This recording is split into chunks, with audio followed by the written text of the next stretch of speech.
Hello Aries, Aries Rising and Aries Moon people. This is your monthly astrological horoscope for October 2017.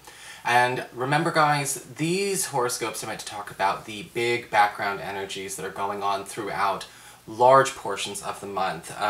Nothing I cover in a monthly horoscope is there for just like one day and then gone the next. If you're looking for shorter term angles or more flavor of the week kind of stuff, check out your weekly horoscopes. The first half is exclusively astrology, so there is something for everybody. And of course, if you ever want to get a session with me, you can always follow the links below or go to integrativemysticism.com. So, what is going on with this month? Well, all month, well, most of the month I'll say, we've still got a lot of leftover energies from September. We've got Venus and Mars still in your 6th house of work, reputation, your schedule, and they're bringing in a lot of easy projects, a lot of easy funding, or a lot of easy short-term money-making opportunities. This could actually be the opportune moment for a lot of you Aries people to be, again, like I always say with Mars, in a work sector. You know, if you're trying to raise your hours, if you're trying to get more hours, or maybe find a job where you're getting more work hours than you are currently, this is a wonderful time, especially in the first half of the month, to get that all settled, get that all taken care of, get your energies, you know, kind of focusing in a place where we're making more rewards through that kind of labor. And Venus is bringing us more popularity. Venus in the 6th house is all about popularity. It's all about winning popularity contests at work, maybe promoting our business, bringing more awareness to our role or what we're doing in the company.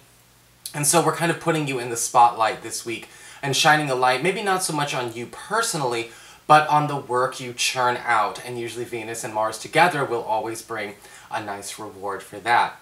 Mercury will also be in your 7th house of partnerships all the way up until about halfway through the 2nd week of the month in Libra. And it's, again, working on speeding up developments and communications in love and romance, but also any of your closest one-on-one relationships. I always say, boyfriend, girlfriend, BFF, business partner, husband, wife, roommate, all the people that you have that close one-on-one connection to.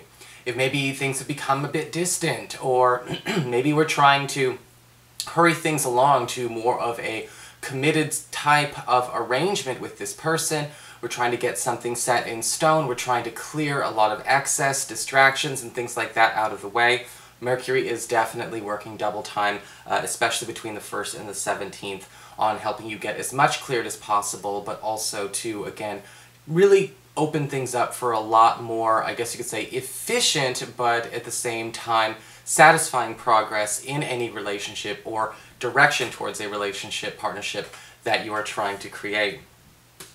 On the 5th of the month, we've got a full moon in your sign, Aries, and it's your once-a-year birthday full moon. Now remember, full moons bring culminations, they bring endings, they bring clearings, you know, they're a punctuation in the stars. And when you have a full moon in your sign, it's a good time for clearing.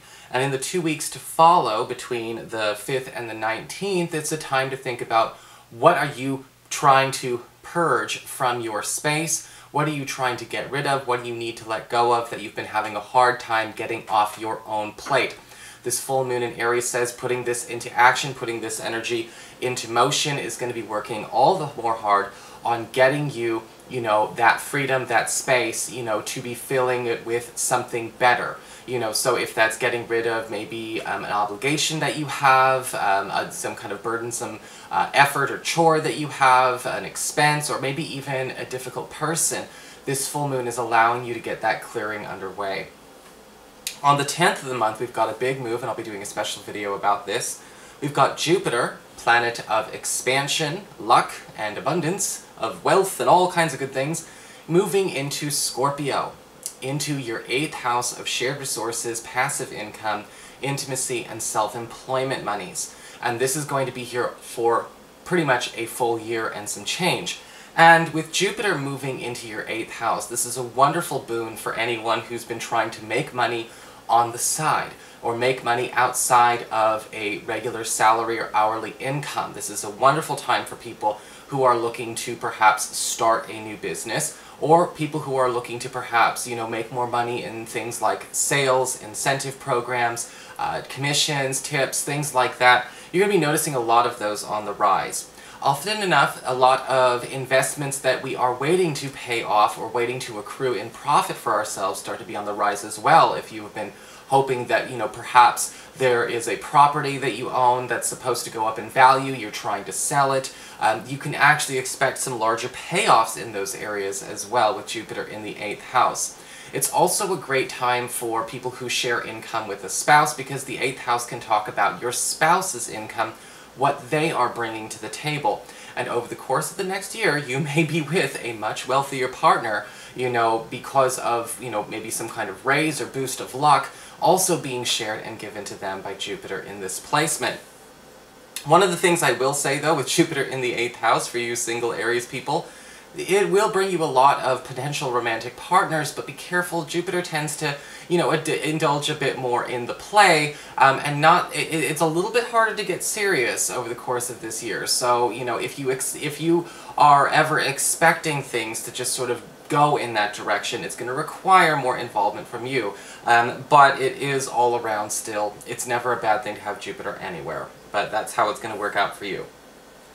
On the 14th of the month, we've got Venus, planet of love and harmony, leaving Virgo and moving its energy into Libra, your 7th house of closest one-on-one relationships and your partnerships. And this is a wonderful time from the 14th on to be focusing more on your relationships in general, and again, your closest one-on-one ties.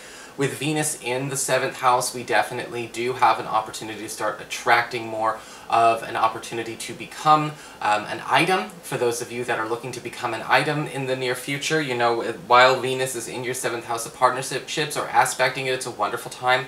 With Venus also in her home sign, Venus is working all the harder, all the stronger to bring more love and affection, trust, and loyalty to existing one-on-one partnerships that you have. So you're going to be noticing, a lot of relationship rehab going on of all kinds, but all for the better. And then from, Venus is going to be there from the 14th of the month, all the way up into November.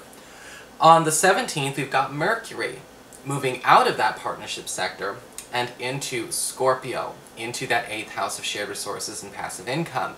And we're seeing bigger payouts or bigger payoffs on maybe, again, investments. This is also a time for a lot of you who are trying to perhaps secure some kind of loan, venture capital, or funding to see that money actually come into you a lot quicker.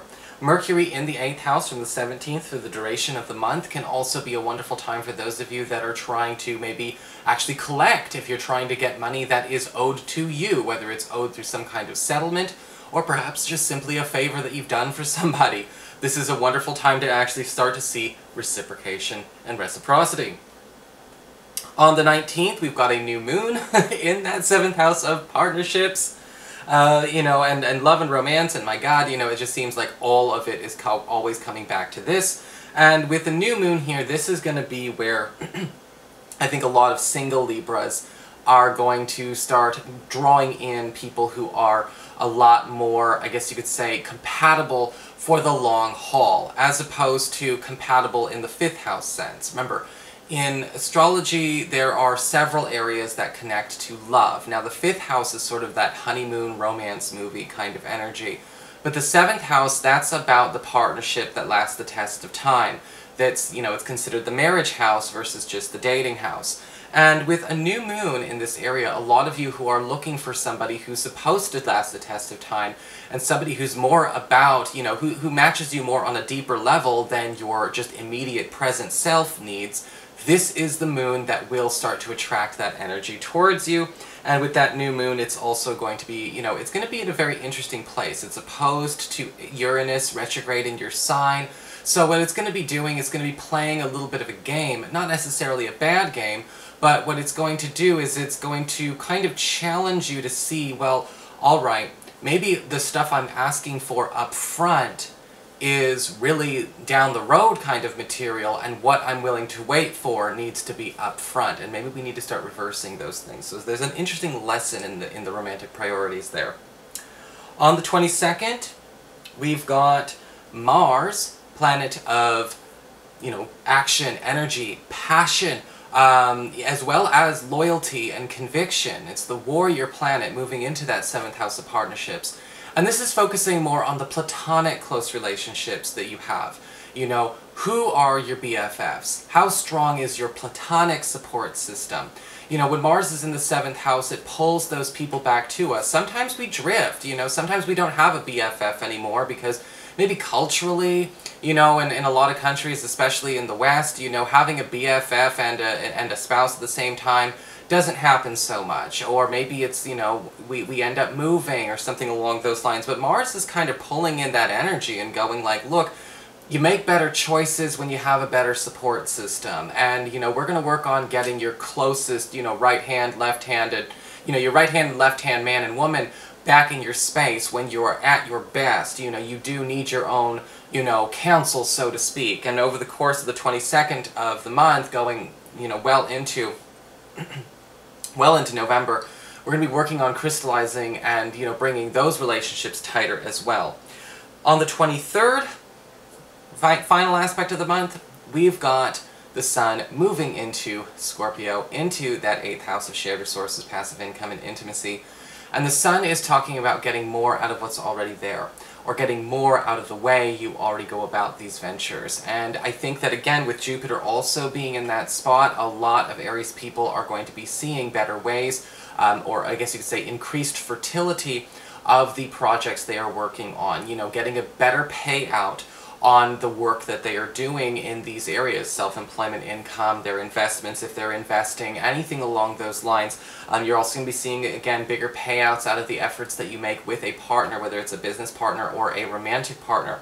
So all in all, a gorgeous, gorgeous month, after, you know, when you think about it. And of course, you know, it's still in that new moon and, you know, energy. Remember, these things all last for at least 2 weeks, if not more. So you're going to be pretty set. So that is your horoscope, Aries. I hope you enjoyed it. If you did, please like, share, and subscribe. You know I appreciate it. And of course, if you ever want to get a session with me, you can always follow the links below, or go to integrativemysticism.com.